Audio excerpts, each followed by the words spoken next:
So I love this model.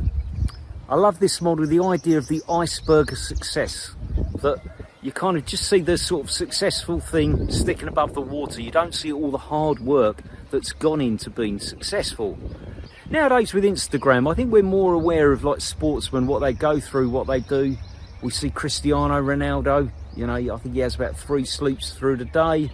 He eats about 3,000 calories, very careful diet.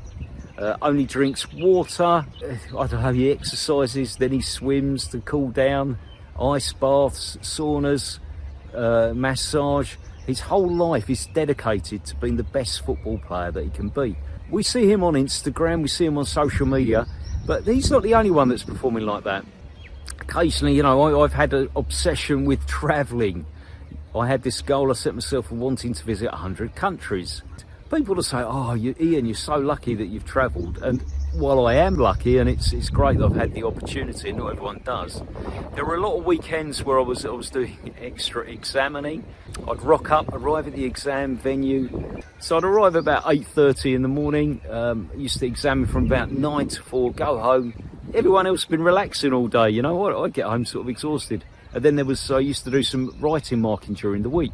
So basically, I gave up a lot of weekends so that I could squeeze in these trips to be able to travel in between when I had holidays, maybe the start of the holiday. I remember one of the exam rooms had this huge map of the world. Between candidates, if I had to wait, had a bit of time to kill, I'd often go and look at this map. You know, I'd be looking at Africa, where can I go to next? You know, planning sort of trips. I'd look at countries where I could fly into one country, fly to the other. You know, message my mate, Paul, fancy a double header, Uganda, Rwanda, fantastic.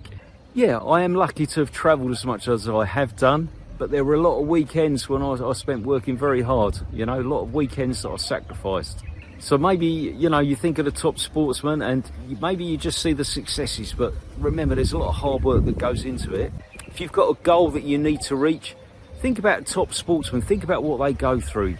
You know, sleeping, food, nutrition, quite early nights, plenty of sleep, plenty of rest. Think about that and then borrow from them. Think about some of the tips, draw strength from their example and think, well, if they can do it to get to their goal, so can I. I've studied when I'm working and it's really not easy. My wife's working on a master's and it just seems to be, as soon as she gets a down moment, then it's log into the course. It's hard work, but she's got a clear goal of where she wants to get to.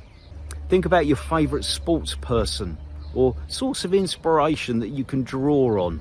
Take strength from their example and help you get yourself to your goal.